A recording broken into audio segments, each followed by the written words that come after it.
ತಮಗೆಲ್ಲ ಗೊತ್ತಿರೋ ಹಾಗೆ ನಮ್ಮ ಸರ್ಕಾರ ಬಂದ ಮೇಲೆ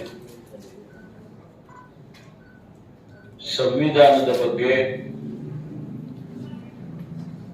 ಬಾಬಾ ಸಾಹೇಬ್ ಅಂಬೇಡ್ಕರ್ ಅವರ ಬಗ್ಗೆ ಇಡೀ ರಾಜ್ಯದಲ್ಲಿ ಜಾಗೃತಿಯನ್ನು ಮೂಡಿಸಬೇಕು ಅಂತ ಹೇಳಿ ಹಂತ ಹಂತವಾಗಿ ಅನೇಕ ಕಾರ್ಯಕ್ರಮಗಳನ್ನ ಸರ್ಕಾರ ಸಮಾಜ ಕಾರ್ಯಕ್ರಮಗಳನ್ನ ರೂಪಿಸಿತು. ದೇಶಗಳಿಗೆ ಒಂದೇ ಸಂದರ್ಭದಲ್ಲಿ ಒಂದೇ ಕಾಲದಲ್ಲಿ ಸಂವಿಧಾನದ ಬಗ್ಗೆ ಅರಿವನ್ನು ಮೂಡಿಸುವಂತದ್ದನ್ನ ಪ್ರಸಾರ ಮಾಡಿದ್ವಿ. ಮಾನ್ಯ ಮುಖ್ಯಮಂತ್ರಿಗಳು, ಮಾನ್ಯ ಸಮಾಜ ಕಲ್ಯಾಣ ಇಲಾಖೆಯ ಮಂತ್ರಿಗಳಾದ ಡಾಕ್ಟರ್ ಮಹದೇವಪ್ಪನವರು, ನಾವೆಲ್ಲ ಸಚಿವರು ವಿಧಾನಸೌಧದ ಮುಂಭಾಗ ರೈತರಿಗೆ, ಬಡವರಿಗೆ ಹೇಳಿ ಪ್ರತಿ ಪಂಚಾಯಿತಿಯಲ್ಲಿ ಇಡೀ ರಾಜ್ಯದಲ್ಲಿ ಸುಮಾರು ಎಷ್ಟು 6,000ಕ್ಕೂ ಹೆಚ್ಚು ಪಂಚಾಯಿತಿಗಳಲ್ಲಿ ಆಯೋಜನೆ ಮಾಡಿ ಯಶಸ್ವಿಯಾಗಿ ಆ ಪಂಚಾಯಿತಿಗಳಲ್ಲಿ ಕಾರ್ಯಕ್ರಮವನ್ನು ಮಾಡಿದವರು. ಎಷ್ಟರ ಮಟ್ಟಿಗೆ ಅಂದ್ರೆ ಆ ಕೆಲವು ಗ್ರಾಮಗಳಲ್ಲಿ ಹೆಣ್ಣು ಮಕ್ಕಳು ಪೂರ್ಣ ಕುಂಭ ಸ್ವಾಗತವನ್ನ ಮಾಡಿ ಸಂವಿಧಾನದ ಜಾಥಾವನ್ನ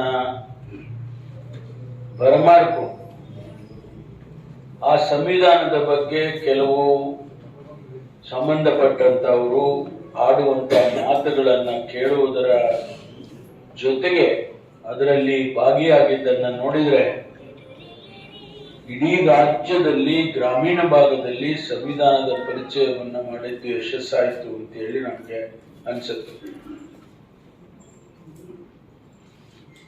ಅದರ ಮುಂದುವರಿದ ಭಾಗವಾಗಿ ಮತ್ತೊಂದು ಕಾರ್ಯಕ್ರಮವನ್ನ ನಾವು ಸರ್ಕಾರದಲ್ಲಿ ಪ್ರಾರಂಭ ಮಾಡಿದ್ದೇವೆ. ಆ ಕಾರ್ಯಕ್ರಮವೇ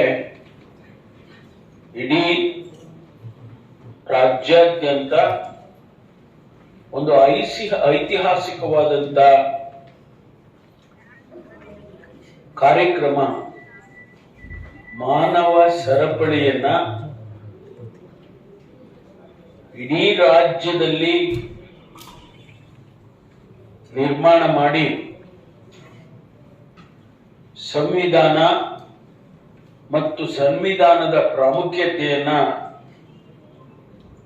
ಅದರ ಮೂಲಕ ಜನಗಳಿಗೆ ಪರಿಚಯ ಮಾಡುವಂತದ್ದನ್ನ ನಾವು 15ನೇ ತಾರೀಕು ಸೆಪ್ಟೆಂಬರ್ ಮಾಡೋದಕ್ಕೆ ಕಾರ್ಯಕ್ರಮವನ್ನ ರೂಪಿಸಿದೆವು. ತಮಗೆ ಆಶ್ಚರ್ಯ ಆಗಬಹುದು, ಸುಮಾರು 25 ಲಕ್ಷ ಜನ ಬೀದರ್ ಜಿಲ್ಲೆಯಿಂದ ಚಾಮರಾಜನಗರದವರೆಗೆ, ಬೀದರ್ ಜಿಲ್ಲೆಯಿಂದ ಚಾಮರಾಜನಗರದವರೆಗೆ ಸುಮಾರು 25,500 ಕಿಲೋಮೀಟರ್ ಉದ್ದ ಆಗುತ್ತೆ. ಪ್ರಪಂಚದಲ್ಲಿ ಯಾವುದೇ ಇಂತಹ ಮಾನವ ಸರಪಳಿಯನ್ನ ನಿರ್ಮಾಣ ಮಾಡಿದಂತ ಉದಾಹರಣೆ ಇಲ್ಲ. ಇದು ಒಂದು ವಿಶ್ವ ದಾಖಲೆಯನ್ನ ನಿರ್ಮಾಣ ಮಾಡುತ್ತೆ ಅಂತ ಹೇಳಿ ನಾವು ಅಂದ್ಕೊಂಡಿದ್ದೇವೆ. ಈ ಮಾನವ ಸರಪಳಿ ಬೆಳಿಗ್ಗೆ 8 ಗಂಟೆಯಿಂದ ಪ್ರಾರಂಭ ಆಗಿ 10 ಗಂಟೆವರೆಗೆ, ಕೇವಲ 2 ಗಂಟೆ ಈ ಒಂದು ಮಾರ್ಗವನ್ನ ನಾವೇನು ಸೂಚನೆ ಮಾಡಿದ್ದೇವೆ, ತೀರ್ಮಾನ ಮಾಡಿದ್ದೇವೆ, ಆ ಮಾನವ ಸರಪಳಿ ಹಾಯ್ದು ಹೋಗುವಂತ ಜಿಲ್ಲೆಗಳಲ್ಲಿ